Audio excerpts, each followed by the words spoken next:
Salut à tous, eh ben, c'est reparti pour une nouvelle vidéo de la chaîne Loupescadou 16 sur YouTube. Là, on va être encore dans la partie trucs et astuces, hein. On va bientôt avoir l'ouverture du brochet. Et puis, je commence à faire, j'ai fait des animations cette année, et puis depuis quelques années maintenant en magasin. Et j'ai envie de vous faire une vidéo parce que c'est un ressenti que j'ai régulièrement quand je suis en magasin. C'est que bah, les gens, quand ils arrivent dans un magasin, la plupart du temps, ils arrivent devant le mur de l'heure. Eh ben, ils sont un peu perdus, ils savent pas trop pourquoi ce leurre-là et pas ce leurre-là, pourquoi je vais prendre celui-là et pas celui-là. Bon, donc j'ai envie de vous expliquer un peu, je vais vous présenter toute la famille des leurres, je vais sûrement en oublier, mais c'est pas grave, je vais vous donner déjà les principaux, on va dire, euh, euh, pour, pour en fin de compte essayer de vous guider dans vos achats. Aujourd'hui, ce qu'il faut se dire, c'est que quand vous arrivez dans un magasin de pêche, tous les leurres sont bons. Ils sont tous efficaces, il n'y a pas de problème. Le problème, en fin de compte, c'est pourquoi je vais acheter celui-là et pas un autre. En fin de compte, le choix va se déterminer sur les postes que vous pêchez, les endroits que vous pêchez, comment aussi vous pêchez, comment vous aimez pêcher.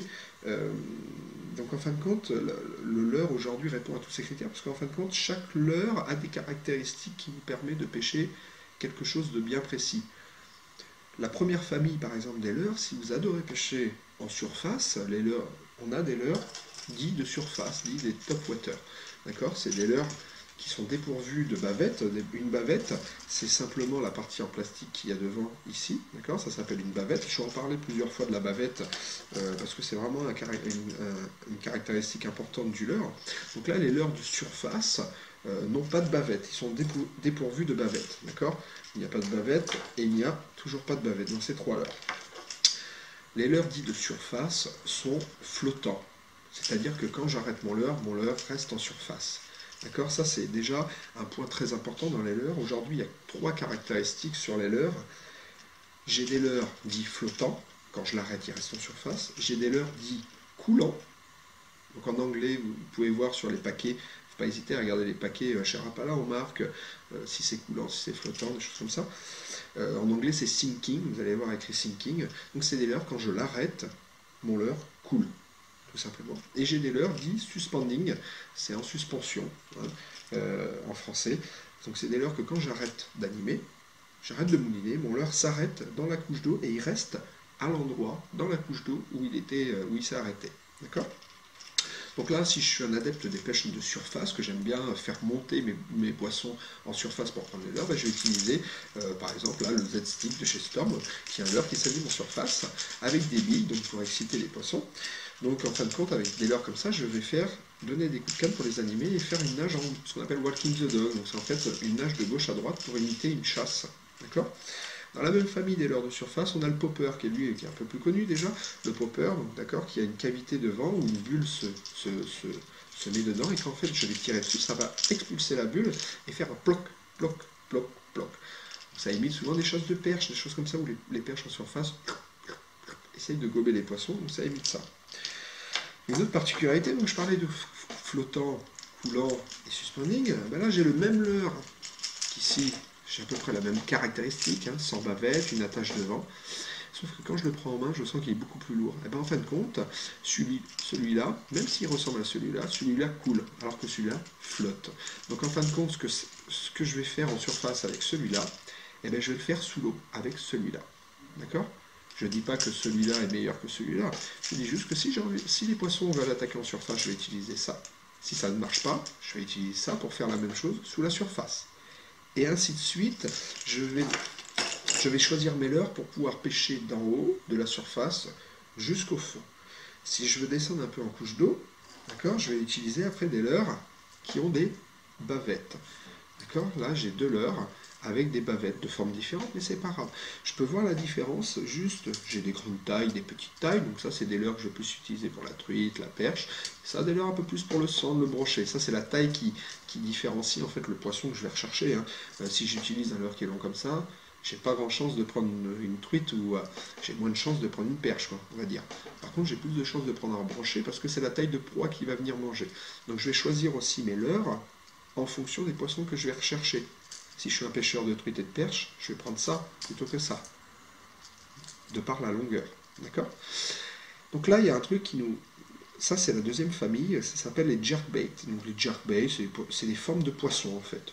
D'accord? C'est des formes de poissons, on voit des formes allongées comme une ablette, d'accord? J'ai un principe au leurre qui est vrai pour tous les leurres. Donc là, on est sur des leurres qui sont dits suspending pour celui-là et légèrement coulants sur celui-là. Plus ma bavette, elle est longue, d'accord? Plus mon leurre va plonger. Donc bien sûr, naturellement, en regardant la taille de la bavette, je sais que ce leurre-là va plonger plus profond que ce leurre-là. D'accord?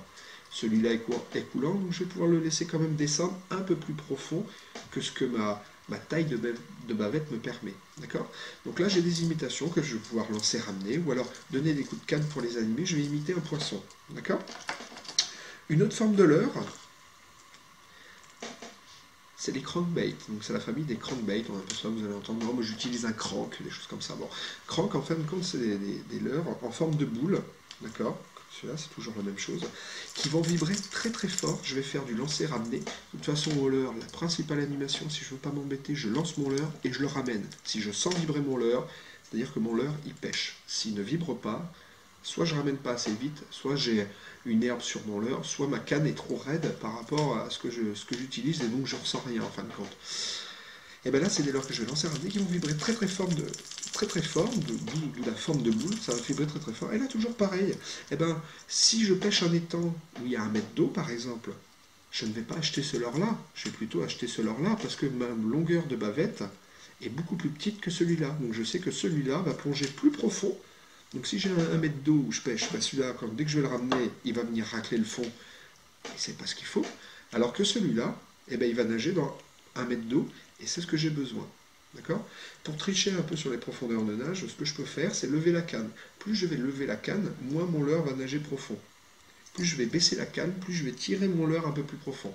Ça, c'est pour tricher un peu sur les longueurs de bavette, pour être un peu plus malin et essayer de pouvoir quand même utiliser ces leurres-là dans des endroits où naturellement ils ne pourraient pas passer. D'accord? Donc je choisis mon leurre en fonction de ça. Si je pêche des lacs de barrage où il y a beaucoup de profondeur, je peux très bien utiliser un poisson nageur comme ça, comme celui-là. C'est mon choix. D'accord? En termes de coloris, on n'en parle jamais assez, je favorise toujours 2 coloris. Si vous avez 2 leurres à acheter, n'achetez pas 2 leurres de la même couleur.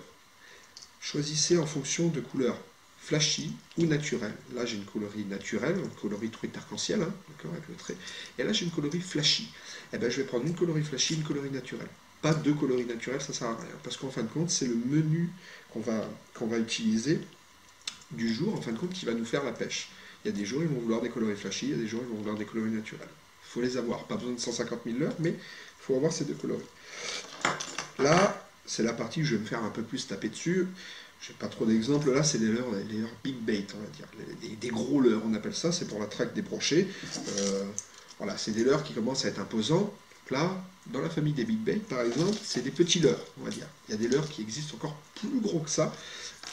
D'accord? Des leurres vraiment de très grosse taille. Donc là, c'est un mauvais exemple parce qu'il est souple. Mais dans la famille des poissons nageurs, on a vraiment des très gros leurres qui existent dans toutes les marques. C'est la famille des big bait. Donc vraiment, c'est la recherche des gros poissons, même pas spécialement, des poissons, des brochets et des silures. Hein. Parce qu'avec des leurres comme ça, de cette taille-là, j'ai peu de chance de prendre. Si j'ai une perche qui monte dessus, elle est vraiment très grosse. Si j'ai une truite qui monte, elle est vraiment très très grosse aussi, on va dire. Donc la taille va aussi sélectionner les poissons que je vais rechercher. Donc toujours pareil, on a les caractéristiques des leurres flottants, des leurres coulants. Il faut regarder les boîtes de leurres pour pouvoir dire bah tiens, aujourd'hui je vais prendre un coulant qui va couler, puis aujourd'hui je vais prendre un flottant. Ça va me permettre avec une taille de bavette plus petite de pêcher dans moins d'eau qu'à l'heure qui coule. À l'heure qui coule, je vais pouvoir pêcher de la surface jusqu'au fond. D'accord? Après, on a la famille des lipless.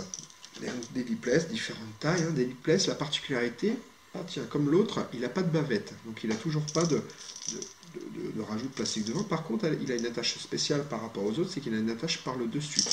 Donc ça, c'est des leurres pareils qui vibrent très très fort, avec billes ou sans billes, d'accord? Et c'est des attaches par le dessus, donc c'est très bien. Je vais pouvoir les lancer et les ramener pour faire vibrer mon leurre très fort. C'est des leurres de prospection que je vais lancer et ramener. Comme je peux avoir une attache par le dessus, je peux aussi le dandiner. C'est des actions différentes. C'est des leurres qui coulent, donc je vais pouvoir pêcher d'en haut jusqu'au fond, mais avec des actions pas linéaires, moins linéaires que les autres, plus en dents de scie. C'est différent. La dernière famille des leurres souples, des poissons nageurs, pardon, c'est les leurres à dandiner. Donc ça, c'est toujours pareil, c'est des leurres qui s'attachent par le dessus, toujours pas de bavette, mais vraiment une ligne vraiment particulière. C'est des leurres qui se dandinent, que j'attaque par le dessus, et qu'en fait, si je le lance et je le ramène, mon leurre, il va faire ça, il va rien faire par rapport à mon lipless qui va vibrer. D'accord? Lui, c'est des leurres que je vais animer en dandinant. D'accord? Tout simplement. Là, toujours pareil, si je suis un pêcheur du bord, je vais pas, si je pêche dans 2-3 mètres d'eau, je vais pas utiliser des leurres comme ça qui sont très gros et très lourds, où j'ai beaucoup de chances de m'accrocher, je vais plus utiliser des leurres un peu plus petits, que je vais pouvoir animer entre deux eaux, des choses comme ça. À moi de choisir en fonction des caractéristiques que j'ai énumérées, et après devant, de savoir si je veux avoir des leurres à dandiner, eh ben je prends des leurres de cette forme-là. Si je veux avoir des leurres à dandiner qui font du bruit, je prends des leurres de cette forme-là. Si je veux faire du lancer ramené et faire vibrer très fort mes leurres, je prends des formes comme ça. Après, la dernière famille, qui est une grande famille, je ne vais pas tout vous montrer, je vais vous montrer 2 ou 3 comme ça, c'est la famille des leurres souples. Les leurres souples, d'accord, comme celui-là, c'est un leurre tout souple, d'accord, que je vais monter avec un hameçon, une tête plombée, d'accord, un plomb, je ferai une autre vidéo pour vous montrer comment on monte un leurre souple avec une tête plombée, d'accord, donc un poids en fin de compte où je vais faire après descendre mon leurre et le faire dandiner, ou alors lancer ramener comme n'importe quel autre poisson nageur. Donc on a pareil, on a différentes tailles, hein, d'accord, on a différentes vibrations. Vous avez bien compris que tout à l'heure dans les poissons nageurs, quand je fais vibrer mon leurre, j'offre différentes vibrations à mes poissons. Bah là c'est pareil, là j'ai une forme en queue de, vous allez en entendre beaucoup parler, c'est des queues de shad, donc des formes un peu plus carrées, rondes, d'accord, qui vont vibrer très fort, et des formes un peu plus de virgules, hein, qui sont vieilles comme Hérode, hein, mais d'accord, c'est une virgule qu'il y a derrière. C'est un menu, celui-là n'est pas plus efficace que celui-là, il faut juste essayer. Bien sûr que si je vais pêcher la perche, je ne vais pas utiliser ce leurre-là, toujours pareil, il faut bien garder en mémoire les tailles des leurres, je vais plutôt utiliser une taille comme ça, voire plus petite, d'accord. Après on a des modèles donc, comme ça où je vais mettre un hameçon, une tête plombée, un hameçon, pourquoi pas un hameçon triple aussi derrière pour augmenter mes chances, et j'ai des modèles aussi comme ça qui sont prêts à pêcher, pré-armés, c'est-à-dire qu'il y a déjà mon hameçon simple et mon triple, et j'ai mon plomb qui est intégré à l'intérieur avec mon attache et que je vais faire nager tout simplement. Voilà, ça c'est les grandes familles de leurres. J'espère que ça vous a un peu éclairci. Chaque leurre a son utilité. Moi, ce que je conseille, c'est toujours d'avoir 2-3 leurres de chaque famille, c'est important. Après, à vous de les animer. Essayez. On entend beaucoup de choses sur Internet, sur les bouquins, des choses comme ça, où il faut faire comme ça pour prendre du poisson. Gardez surtout l'esprit ouvert, moi je dis. Si ça mord en lancer ramené, faites du lancer ramené. Si ça mord plus, ben pourquoi pas changer, augmenter la vitesse, donner des petits coups de canne, faire des pauses, essayer de varier, essayer d'avoir l'esprit ouvert quand vous êtes au bord de l'eau. Varier les couleurs, les animations, les profondeurs de nage, d'accord. Gardez bien en mémoire que la taille du leurre souvent sélectionne le poisson que vous recherchez. La longueur de la bavette est très importante pour pouvoir prospecter. D'accord. Sur le choix de votre poste, la longueur de la bavette, c'est très important. Et le fait qu'il soit coulant, en suspension ou flottant est aussi très important.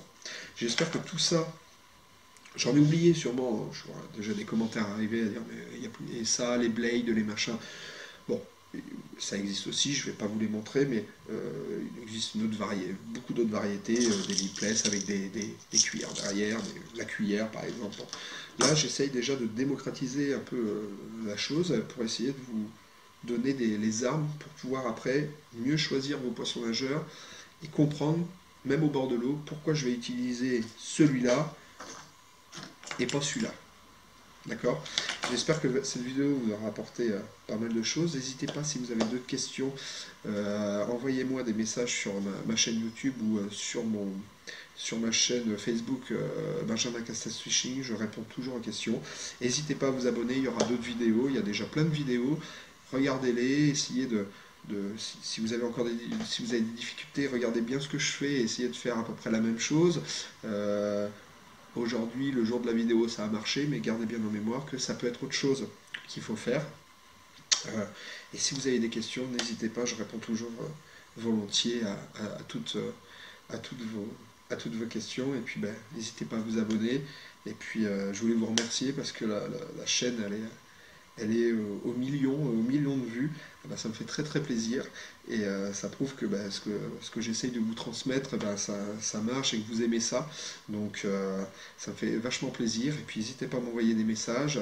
Si vous êtes habité près du territoire de Belfort, pourquoi pas faire une session pêche ensemble, il n'y a pas de problème. Je suis toujours ouvert à ça.